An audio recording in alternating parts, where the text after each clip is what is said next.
Hey everyone, and welcome to the first video in this tech tip series. We're going to be taking a look at how to create what I'll describe as ethereal vocal harmonies, which are layered harmonies that I've created to purposely sound quite dreamy and airy. This is achieved through both the processing of the harmonies and also the chosen melodies, which are designed to complement one another in a way that helps us achieve the desired mood. Before I begin, I'm going to play things in 3 stages. First of all, I'll play the dry vocals and then I'll add the effects back in. And finally I'll play it all together with the music so that you can hear how it works in its full context.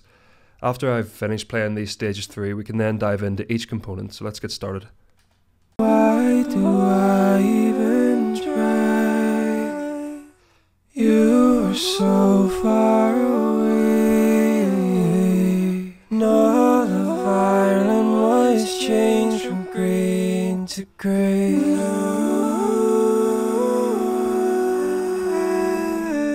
So that was a dry take, and now we'll go on to the wet vocals.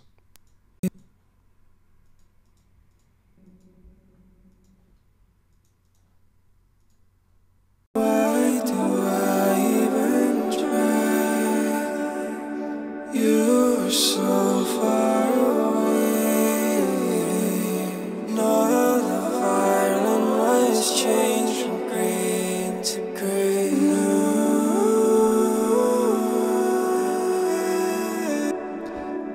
And then again in its full context with the music. Why do I even try? You're so far away. Not a violin was changed from green to grey.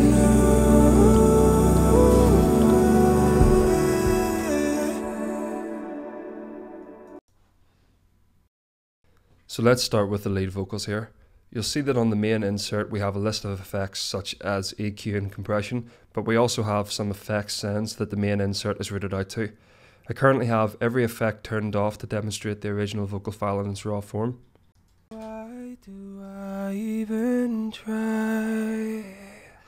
You're so far away.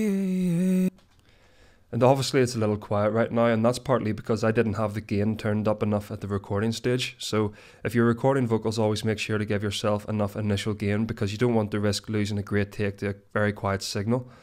And right off the bat I've used Waves Vox to compress the vocal track to a reasonable volume. Why do I even try? Again, it's much better if you can simply get the volume of the vocal at an appropriate level to begin with, but this works as a quick fix in this context. Next up we have a Pro Q2 from FabFilter, which takes out the low end rumble from the mic recording. I tend to EQ out quite a significant amount of low end when attempting to create vocals in this style, and this is because the low end of a recording can sound very rumbly and may detract from the desired mood when left untamed, so I'll play with and without to show you. Why do I even try? And then with. Why do I even try? Next up we have a free EQ, which is a Pultec emulation that I use frequently, and here we're just giving the vocals a boost at the 16K region, which helps significantly in achieving the kind of airy quality that I spoke of earlier. So again, here it is with and without. So here's without. Why do I even? And then with. Why do I even try? I choose to boost at 16K because it adds a nice sort of sizzle to the sound, whereas if I drop the boost to around 10 to 12K and even under that, I feel like it starts to get too close to the upper mid-range, which sounds a bit too harsh for this sort of music. And finally we have an instance of Ozone 7 to round things off.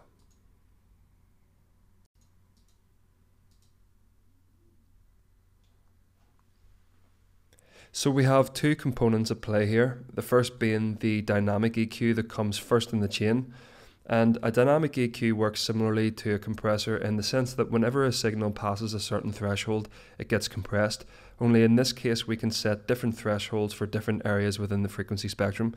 So for instance, the low end in this particular vocal track gets a little too loud at certain points, and so I wanted to isolate that lower region on its own without affecting the mid and the high end. So I'll play it here just so you can see it in action. Why do I even try? You're so far away.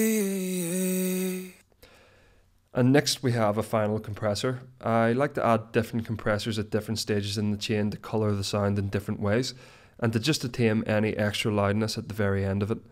I've also sculpted out quite a lot of the mid-range using this compressor's EQ because it contributed towards attaining that breathy and airy feel to the vocals. So I'll just play it with and without to show you how it sounds.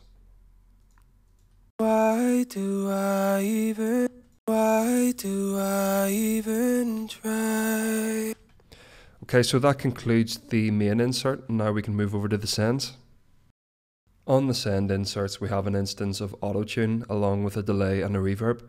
I've soloed out the send tracks so that you can hear them isolated from the main vocal track, and the point of using sends here is to keep the wet signals entirely separate from the original dry signal, because if I were to put the reverb and delay on the actual main insert, things would become easily convoluted, and by separating them like this we can more easily distinguish the individual features of each signal.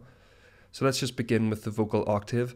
I've used auto-tune here to pitch the vocal track up an octave, which is then linked onto the reverb send afterwards. This is quite subtle in the grand scheme of things, but it adds an extra dimension to the overall sound that works quite well. So let's open it up to demonstrate. Why do I even try? You're so far away. And as you can hear, it's very robotic sounding, but it gives off an almost synthish feeling, which kind of works in this track, in this context. So obviously I've transposed the vocal up 12 semitones to give it the extra octave, but I've also changed the formant of the vocal so that it doesn't sound overly squeaky. I'll toggle the formant switch on and off so that you can hear the difference. Why do I even try? You're so far away. Foreman Shifting essentially tries to emulate the resonance of an individual's throat shape, so you can make a male voice sound more feminine and vice versa by tweaking this parameter. It can be fun to automate this for extra movement in the sound, so always experiment with settings like this. Why do I even try? You're so far away. Next up we have the delay send, and this is an instance of Echo Boy playing quarter notes with quite a saturated and muffled sound. I've kept the feedback up a bit to create more of an atmosphere for this signal, and usually I would actually automate the volume of the delay send in and out of the main vocal line to give things more space, but in this circumstance I wanted to create an atmosphere from the vocal parts, and so it plays consistently with no volume riding at all. So I'm going to open it up and play it on its own now. Why do I even try? You're so far away. No. And finally we have the reverb, which is usually the most prominent effects on these kinds of vocal tracks. I've used Valhalla Vintage Verb for one of the particular algorithms that it comes with, called random space. So let's open it up and play through.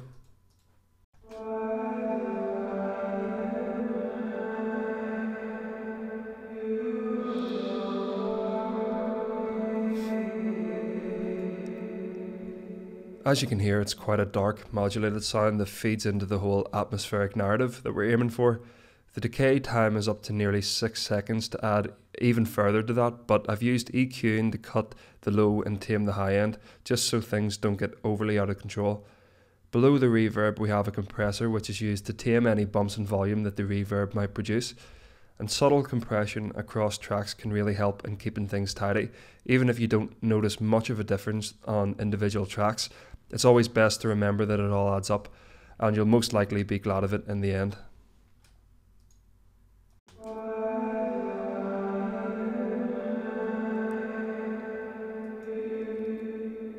So finally, let's turn everything back on and play it through. Why do I even try? You're so far away. Not the violin was changed from green to grey. Okay, so that brings the lead vocal processing to a close. I'll see you in part 2 for the processing of the harmonies.